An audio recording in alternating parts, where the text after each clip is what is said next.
Good evening and welcome to the Limerick Planning Board meeting for Wednesday, June 18th, 2025. You can stand for the flag salute. Pledge allegiance to the flag of the United States of America, republic which stands one nation under God, indivisible, with liberty and justice for all. I don't know if you guys want to turn the AC off so that it's a little better. Sure.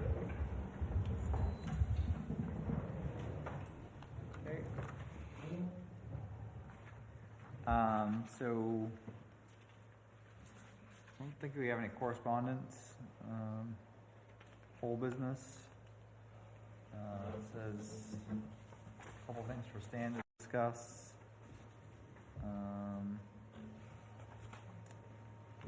The 549 Doles Ridge Road solar array will be here at our July 16th meeting.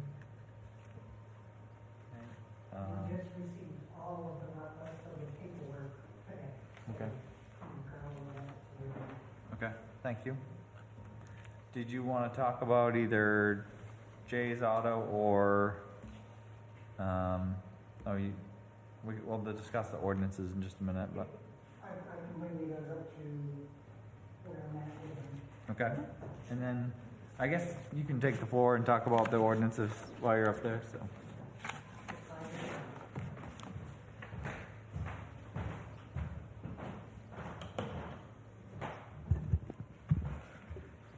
So one of the things Aaron just brought up was Jay's Auto. I know you guys have received the emails that I try to keep you up to date on.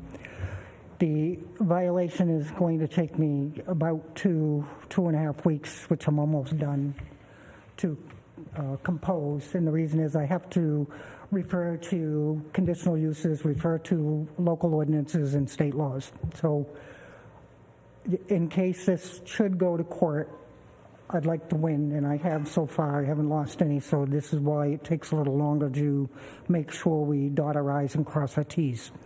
And we have learned that through our experience with CIA Salvage. So, but in this case, he has approximately 130 to 150 vehicles. Maybe 10 of them are registered, the rest of them are not. So that is a junkyard in our terms and under state definition. The violation is going to tell him that he needs to remove them all. He does have the option to go before the planning board if he chooses, but junkyards are prohibited, so it's a losing battle. The other thing that if he is selling them for customers, he can go back before the planning board and request that his auto sales be renewed, which he had removed because he didn't want to do the 2-year renewal. So that can be dealt with if he chooses, but that is up to the planning board to make a decision whether he continues to do a 2-year review. I would recommend yes, because we do it to everybody else. So, but in this case, that's where we're at with that. We do have another one on Secaucus Trail that isn't really imposing on the planning board, but if they choose to keep the campers and use the sheds as dwellings, they will need to go through the planning board for a campground, and this is in an RFF area. But the issue is what kicked this violation off even more, and we're in the process of going to court, is we had a standoff, an armed standoff on this property. So that now becomes a public nuisance and a public safety issue. So that property, I don't know if I sent you the email on, but I will. If they do choose to try and house their grandkids, then they're going to have to go through the planning board because it's a campground. Since we're on those, CIA Salvage, we've been going back and forth, and I know I've included you and the select board on this. I issued him a verbal warning 1 week, and then the next week I had another complaint. So I verified the gate was open all day long. He did admit to that. So I said that is a violation of your conditional use, and consider this a warning. If it happens again, we will initiate a violation and proceed that way. He went back and forth with several text messages, some good, some not so good. But he did come back with a comment saying that His attorney recommended that he goes to the appeals and appeals the warning. And I said, how do you appeal a warning? You can't. That's not an option. You can appeal a violation. But if you choose, I'll be more than willing and happy to change it into a violation, because the appeals board cannot overturn something that's black and white, plain and simple. So in my terminology, if the gates are left wide open, if you go in after hours and you need to do some work, and as long as it's peaceful and not disturbing your neighborhood, he's got the green light to do so, but close the gate behind you. If you leave it open all day, then my interpretation is somebody passes by, oh, he's open, I got stuff I want to get rid of, I'll go in. So now the question is he going to tell the person he's closed, or is he going to take the stuff and do business? So it's just opening a door that we're not going to give him the opportunity to do down the road. So the water testing has become a little bit of an issue, and we're going back and forth on that because DEP requires one thing. I have straightened them out and said, well, unfortunately, to Sean's own demise, he agreed to the terms both with the planning board and the select board. So unless there's really something that prevents him from taking the water samples, he needs to do the quarterly water samples. Okay. So that's that. The other issue is we're coming down on another commitment that he made. He said he would have 41 Rangy Road completed by the end of spring. Spring is ending Friday. So I will address that with some communications first, but it may progress beyond that at that point, because I don't like kicking the can down the road. Unfortunately, I wasn't here, my own fault, but I do not agree with another 2 years, another 2 years, another 2 years. He's been doing this since 2019 with these certain conditions, and it's time to get done. DEP has agreed that we need to take a more aggressive, so they are starting to support us a little bit. How much, I don't know. They didn't budget for any legal battles, but neither did we. But if I win, then he's going to pay for everything that it costs. So you have some ordinances stand for us. What are you looking for here? What do you got? I'm sorry, what was that? You have some ordinances that you're Yes. kind of looking at here. Yeah. There's a couple of things I know, and again, since we were just talking about CIA salvage, the definition of scenic vista has come up quite often. And I did find a federally defined vista, what a scenic vista is. And it is to keep the beauty of the natural landscape, basically. And I will send you these definitions. I'd like to add that, but if we need to make it clearer, I'd like your input on that before we do that. So that's that. This is one case that scenic views can be found anywhere from cities to wilderness. The meaning and value of views may be based on their historic or cultural significance as well as their inspirational beauty. So it will give you some guidelines, and then I found some other that tighten it up a little bit. So we'll be able to defend the town when it says, is this going to interfere with the scenic vistas? So, and we do have some very scenic vistas in Limerick that we want to protect. So I had a conversation today with a realtor who is representing a developer. Stonehill Road, there is approximately 15 or 18 acres. I haven't verified which yet, but she was saying 15.8 acres. The developer wants to divide it. It would turn into about 9 lots, and he wants to do the LD 2003, which could potentially give us 18 new dwellings on top of what we already have. So I spoke to the planning board on Wednesday, the special meeting on Wednesday, and what I'm proposing is a moratorium. We can have a special meeting. We can stop it.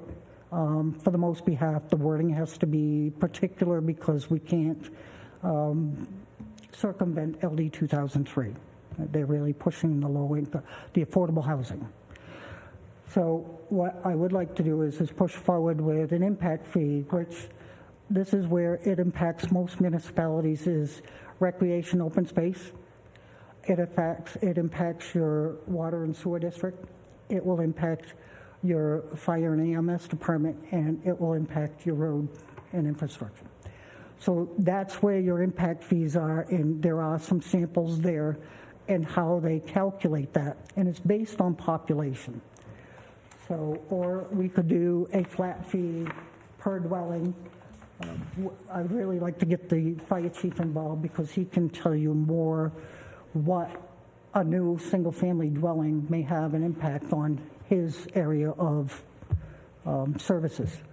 The roads, it would be more Ricky, but we have more dirt roads or gravel roads in Limerick than most towns have, and it hasn't been necessary to really pave them, but with additional traffic, it's going to have to be paved because the upkeep will be a daily thing versus a monthly or every other month grading and fixing the roads. So the Proki development, which goes before most of you guys, Proki's in the process of selling the 155 acres to one developer who wants to divide all of that, the remaining acreage, into house lots. That area is Coffin Hill Road and Staples Hill Road. The infrastructure there is very poor. Coffin Hill Road is only maintained during the summer, and a section of it is closed during the winter because it really isn't plowable. Staples Hill Road is unpassable. So those, if they come in, the impact fee would cover the repairs because it's based on the criterias. So the developer would be responsible to upgrade all of those roads from Norton Hill to Emery Corner and from Staples to, I believe it's Coffin Hill Road in Leamington. So, or they would have to agree in writing, which is a consent agreement with a bond, and preferably an irrevocable letter of credit, that they will do all the infrastructure. So, and there's some samples here for you guys to review, and I'm going to do more of the drafting so I can get this out to you, and then you can just pick at me and tell me, no, this needs to be clearer, or let's go down that way. I have a tendency when I'm typing to ramble, so it's more eyes the better. Standish has a more aggressive impact fee. Parsons Field is actually taking up the same thing tonight as impact fees. So we're all having that enormous growth that we need to slow down because the dwellings impact your tax rate as far as your school budget goes the most. So if we can expand our commercial, that would help level the playing field. And that's another thing that I would like the board to consider, and I'd like to push on, is expanding the business district or the commercial area of either all of Route 11 and Route 5 or a greater section of it to allow the commercials to come in and reduce the residential. It's very restricting now. The other thing that would go with that, because not every business is conducive to the town of Limerick or to wherever they may want to go, is the existing businesses would be grandfathered, but new ones should go through the planning board and go through a review to make sure that we don't end up with a Home Depot or a Walmart, because those are not conducive to the environment here, and we want to do those. And again, you don't want to take a restaurant and put a tanning salon in it either. So those are the things the planning board is the most useful for. They review it, they put the stipulations on, it's either a go, the conditions are set, you can't do this. It gives code enforcement something to use versus just code enforcement's opinion. And right now, the way it is, the business district, I have no choice. If somebody in the commercial business wants to do a business, I have to issue the permit. So it's kind of defeating the purpose. We want to increase, but we want to improve the atmosphere in Limerick and maintain Limerick's community values. So that's what I had there. You also have a fee schedule. The attorney, since I've been here, every attorney that I've spoken to has recommended that we have a master fee schedule we're working on that now.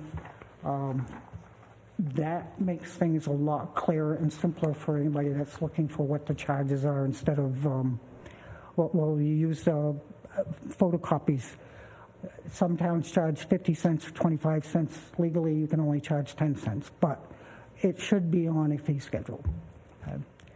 And if Stan had a bad day, he can't turn around and charge Peter an extra $1,000 for his renewal. So that fee schedule is very important. The fees in all towns and according to the statute are usually approved and set by the select board. In Limerick, it's always been done by the legislative body. So that's that. And you, without a special town meeting, you have 3 times a year that you can present that to the people.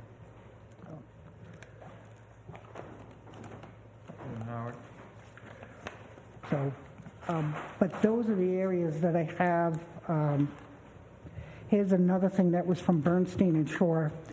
There's been a lot of, especially with Lake Arrowhead, undeveloped roads or undeveloped areas and people wanting to put a house in. Well, they cannot do it. It's in the statute. And as well, Bernstein and Shore actually gave the town a snippet to put on anything that if somebody's got a building permit, that if it's not on a developed road or a road that is accessible for emergency vehicles, that they may build, but the town is not liable. You're putting yourself in a situation where there is no access. So what happened in another town is the road actually ended up being muddy and it couldn't be passable, and the town ended up paying to have that road dug out and put back in. So this is why these, and this was done in 1989. So we do those in any area that is not developable. People are told in Lake Arrowhead we cannot issue any permits on any undeveloped road or where there's no water. That is an agreement that we had. It is also part of the ordinance that we have. So there's no chance of issuing a permit. And those are the things that code enforcement needs to make sure that we're consistent. Any thoughts on the impact fees or moratorium if you choose to do that? Moratorium is going to take just as much time as it would do the ordinance with impact fees. So an impact fee, I know we've tossed around impact fee or growth fee. Impact fee gets paid back if it's not used. Is that correct, or is that the growth fee? Okay, here's the thing with impact fees. It used to be if they weren't used within a year, you had to give them back to who you took the impact fees with no interest. Okay? But now it's 10 years, and the broader fact is when we write the ordinances, we want to specify areas that it could be used in. So if we've taken care of our roads and we have an extra $50,000 and fire and EMS needs to purchase another vehicle, that can be used to purchase that vehicle, okay? Or there's another example, and this happened in Standish. They actually put up a trailer to accommodate more staff because their building they outgrew, is that impact fees paid for the trailer and the setup of the trailer for the accommodations. So those are the things that it can be used for. Water and sewer is challenging. If you need a new filter system, you want to expand your water district, which that's another area we need to add into the ordinance is the requirement that if you're within so many feet, you are required to connect to water and sewer. The demands there, the risk of polluting, and this has been, or contaminating our water supply, or other damages to the ecosystem are really realistic, especially here. I think Limerick's got more water bodies than most towns do in Maine, but that's my opinion. I haven't been everywhere in Maine yet. But we do have some very critical ecosystems, one of them being along Quarry Road. So those are the impacts. But we have subdivisions, and people expressed a lot of interest in subdivisions. One is on Emery Corner, just before you get to Sawyer Mountain connection. We got the Coffin Hill Road, which is the Prokey. You got the Allaire Drive, which is Carroll Materials on the right-hand side. So and now we got Stone Hill, and there is one in the works, right on the Parsons Field Limerick line where Moffett Road is.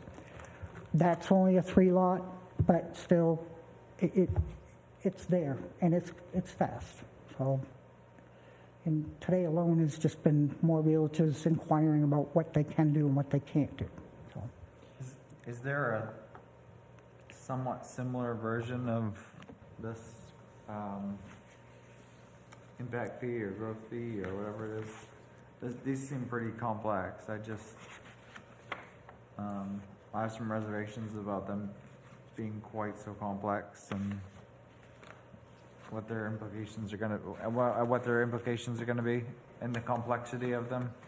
for the impact fee, or? Yes. Yeah, well, and that will be part of the ordinance. Again, one of the stipulations is unless there's a prior agreement, no permits can be issued unless all the fees have been paid. Now, we do have a situation where one of the developer, somebody that divided his property, did not pay the planning board fees. He has been notified, and nor can I issue any more permits. He has one permit for one structure. The other two are on hold, and I can't help it, I'm sorry, but the subdivision doesn't exist until your fees are all paid. So he's also been told if he goes another 30 days, then the subdivision, I will bring it before the planning board and ask you to revoke the subdivision and make him go for a new one. Because, again, if we allowed it, then the new homeowners are going to get stuck with it, and that's just not right, or the town will. And we don't want another a layer drive situation, and a lot of us do know what it took to get that cleaned up. So 10 years, it gets paid back. We have to track what each person's impact fees have been spent on? Yes, and that's very simple to do because we have the software, which is part of the permitting software. We can add it in there, and it's a check and balance to the treasurer who actually receives the money, and it goes in that accounting with Trio. But we have the iWorks, which I use for licensing and renewals, and it works very well. Plus, we have the reminders tickled in there, so it comes up an email to do that. So we do have the ability to do it. We have to create a couple of new ledger accounts to account for these. They have to be tracked separately. They always all goes into the general fund, not separate funds, but it needs to be tracked separately. And then as we expend from it, we need to take the oldest money first because you don't want to get into the 10-year and then have to try to backtrack. Is there an account available for the people paying these fees to see what this money has been spent on? Well, they'll know what it's going to go for, which is roads, water district, or those few categories that are EMS listed. and whatnot, okay. You're not going to say in one subdivision that this is all going to go for the road. Right. Because it's not necessarily true. It may have a greater impact for fire and EMS. So we got to look at those things as they go through the review. Part of it's going to be code enforcement to inform you guys what the impacts are. Most developers have to maintain interior roads to road standards anyway. And we get an irrevocable letter of credit, which protects the town, and we don't end up doing the layer drive thing again. In this case, we do have one on this other one that hasn't paid his fees. We do have a bond, and he hasn't finished the Hammerhead. So he's got two criteria going on. We'll have to pull the bond to finish the Hammerhead, and I haven't heard back yet from MMA, and I may have to. They may tell me that I have to consult with our own attorneys if I can use that bond to pay those fees. But we have people that bought property that they can't build on. Mm-hmm. So I advocate for them as well as I do anybody else. So, When are the fees collected? I'm sorry? When are the fees collected? Because I When? see here, like, Pownell is basing it on bedroom count. But if a developer is, wants to divide the land, and we don't know exactly what they're building yet based on bedrooms and bedroom count or people individually selling the land, When are we collecting that fee? The fees have to be collected before any building permits issued. Okay? So if we do an impact fee, and actually in this case, it will be as it goes through, in most cases, it will go through the planning board. Okay? So when the planning board does, we officially say what the amount of the impact fee is, and then they have to pay that before anything else can be done. So that's part of their approval process. So how do they know what they're going to build based on the subdivision? So if we're approving the subdivision Yep. and they say they want to break it into 19 lots, Yep.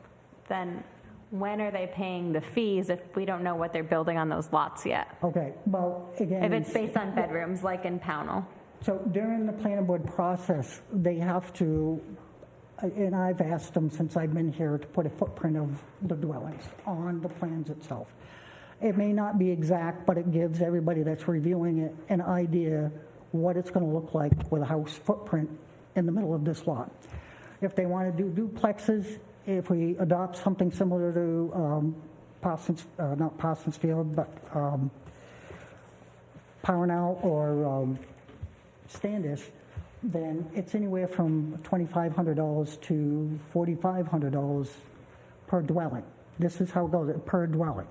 So if they have two dwellings, which LD 2003 says they can do, then that's potentially $10,000. And before they can proceed after their approval, they need to pay those fees.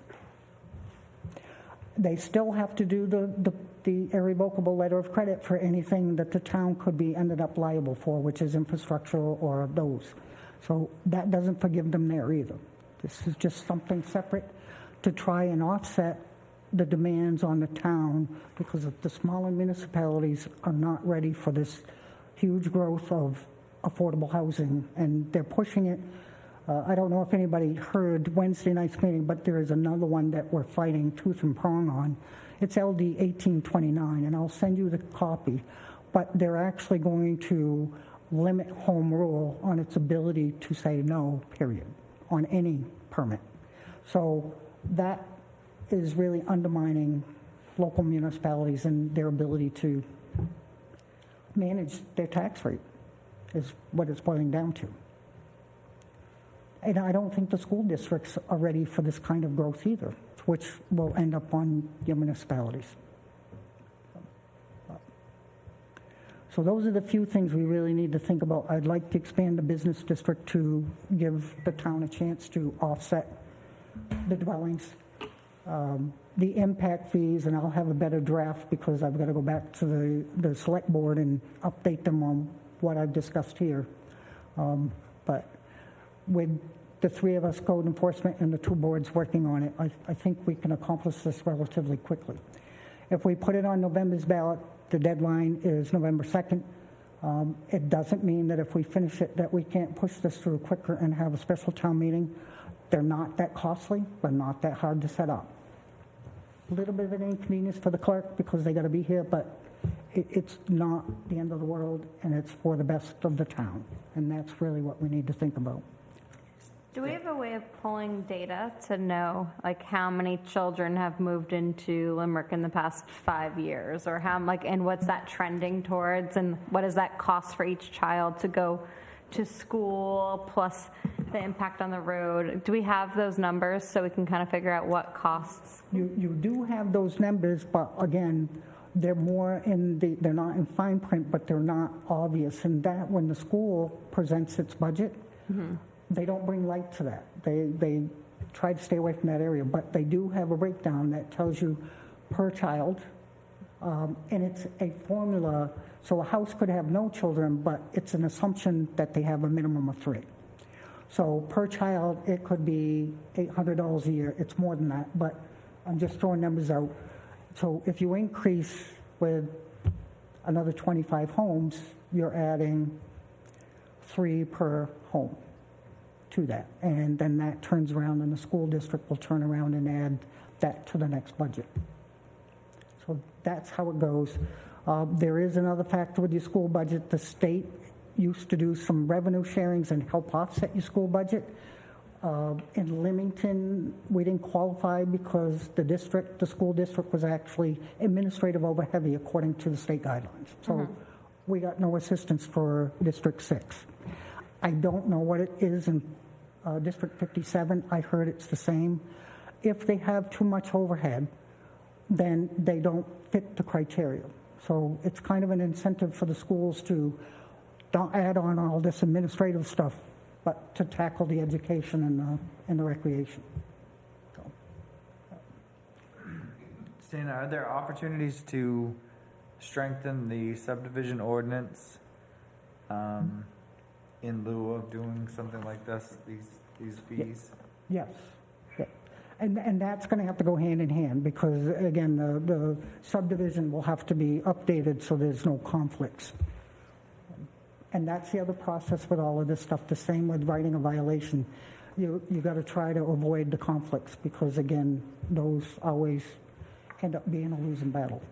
So, and when you got particularly people that like to interpret things to their own standards, whether it's a tree or a buffer, they can cause enough doubt that we ended up getting delayed for over a year for these.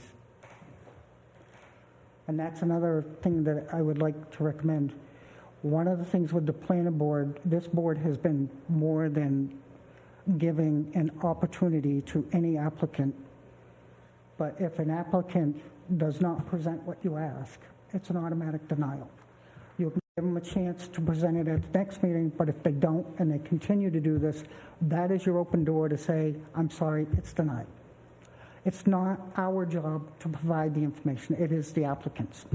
And I think that's one of the things we're missing because every time we give this particular individual an inch, he goes for the 10 yards. So,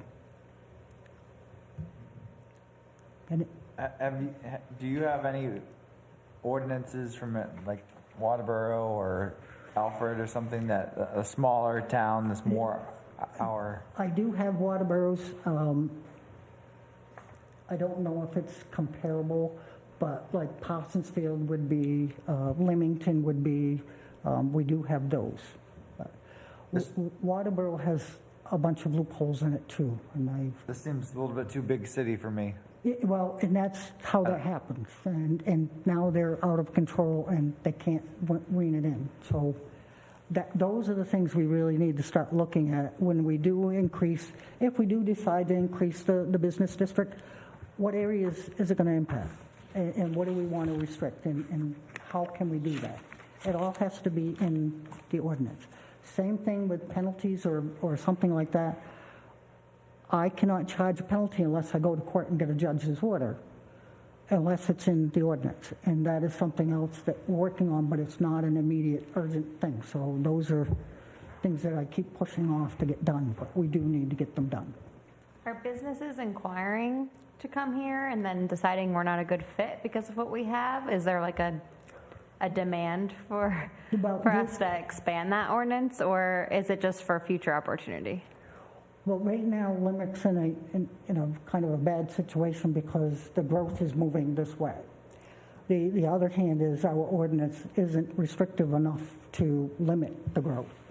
And Limerick is a very inviting town. So everybody likes the atmosphere here, and the potential downside is we're going to grow so fast that we're going to ruin what everybody's moving to Limerick for. Mm-hmm. So, but those are all the things.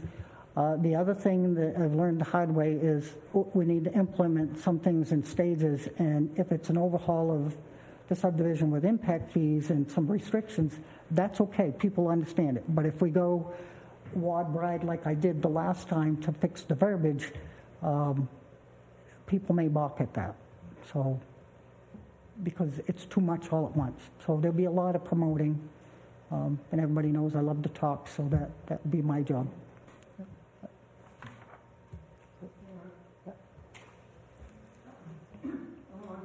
Moratorium. We can put a moratorium on for 180 days or something like that. You can. So while you're planning something else? Yeah, we can. That will require a special town meeting, to hold and to have the legislative body vote for the moratorium. I don't think anybody would oppose it because I think everybody's very much alarmed with the extreme growth that we've had. We're already at about 30, if not over, new dwellings this year, which we did 43 all of last year. So we've looking like we're going to double what we did last year if we keep continuing this growth. The moratorium, there is a stipulation that we need to watch for, and I got the stuff on my desk, but there is verbiage we have to put in there because we cannot circumvent LD 2003. We can slow it down to the point where subdivisions are because that will have the largest impact, and it would be detrimental to the town if we didn't. So we can sell that and we can do it legally. Individual homes, I got to get the verbiage for that to limit those areas, and then I have to correspond that with the, not the growth, the, what's the other plan that we have? The projects 25 years. Yeah. Yeah. Yeah. So those are the things that impacts, and everything has to tie together. So of those 30 homes this year, how many of those are single family, single lots? How many of those were part of something we subdivided? Do you have any idea of like what that percentage I is? can get you that information, yes. And can we do a moratorium on only large subdivisions? Yeah. Can we specify? Or does it have to be all subdivisions? We- Major we- and minor, sorry. Again, if you're going to do a moratorium on that for the 180 or 120 days, whatever it is, it would be better just to do it full bore on all subdivisions. That way, you're not pressured with deciding, well, this one's only a 3-lot subdivision, we'll let it go, and that. It's just best across the board, just stop it and do your amendments or create your ordinance and then move forward. I mean, it's not going to kill the town. I mean, I like the revenue and I like the money, but again, the greater impact is not so good. So I'd rather have the moratorium and stop it until we can get a handle on it than I would continue the growth that we're doing.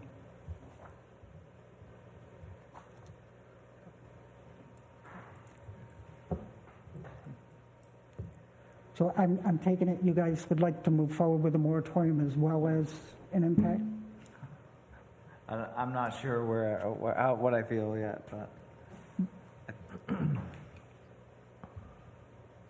Is there a chance that the select board and the planning board would like to sit down together and talk this over? You have talked about? Just briefly. About getting us all together and talking about it? Not necessarily that, but talk about the moratorium for Yeah. Yep. It's a good idea. I think we all should get together and sit down and say, what do we think? Because Sooner the better. I agree, so. So if you do that, which is fine, it has to be a workshop environment, because otherwise you're having a meeting that Right. would involve other issues inviting. So you would do a workshop, make sure we publicize that both boards will be present so that nobody can cry wolf on that. But a workshop, the public doesn't necessarily have a right to speak. If you open it to a public meeting, then you're going to get the public in here, and I would wait until after you have a conversation together. 'Cause otherwise, things are going to get very confusing. How does the rest of the board feel about that? Yeah, I was thinking along the same lines. I think we should get together, talk it amongst the two boards, make sure we're on the same page. I do think something needs to be done. I know it comes up often, especially in select board meetings, about the school taxes, relative to the number of children we actually have attending. I just want to make sure we're being smart about it and not, overly impacting it just to curb that one thing, so. And that will be helpful too, and I can get MMA to draft up what a moratorium will look like, as well as a more proper impact fee ordinance or whatever, growth ordinance. That's your other option, is growth ordinance. Now, the growth ordinance, if we do that again, if we say it can't be any less than 10% of what we've already done, but if it's 40, we've got to reserve 40 low income. The low income permits that we reserve, if we don't use them, they get carried over. So that one just increases. And that's what happened in Standish before they enacted their impact fees, is they ended up with, I think it was close to a 200-unit low-income Section 8 building down on 35. So those are the potentials, and it's not trying to scare anybody.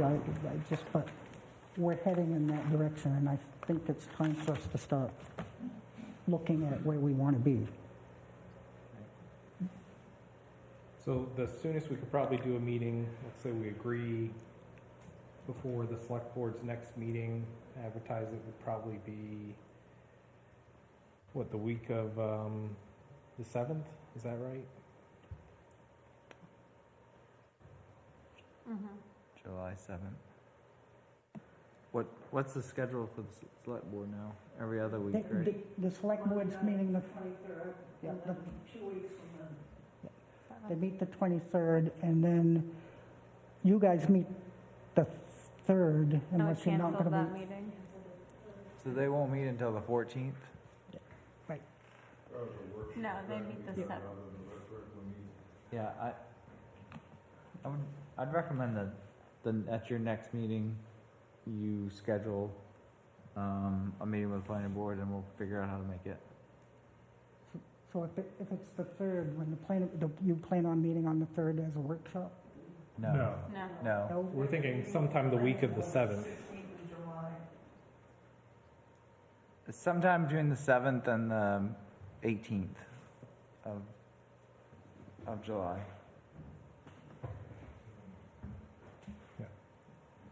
You don't want to do it when you've got these conditional uses coming before you. That solar thing is going to be quite time. I think it would probably be, well, we can do it, I think we should leave it up to the select board to, Yeah, probably not on a Monday or Wednesday. okay. Do you want to pass it along? Do you want me to? Okay. This is a lot, Stan, and I think there's more, there's a lot of information that we all need to think about. And Yeah. so, all right. Anything else for us tonight? Nope, it's more than I can think of myself. so More than I can that's think why of right now. I'm handing it over to you guys. All right, thank you. Is there anything else that you, I don't think so. I think we're good. Thank you. All right, so our next meeting is the 16th of July.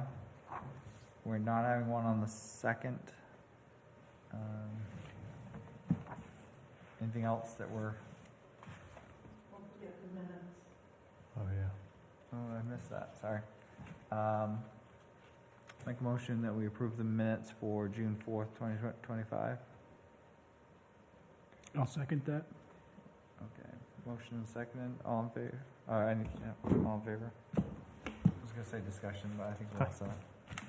All right, so with that, I'll entertain a motion to adjourn. I'll second that. Okay, moved and seconded, all in favor? All right, thank you and have a good night.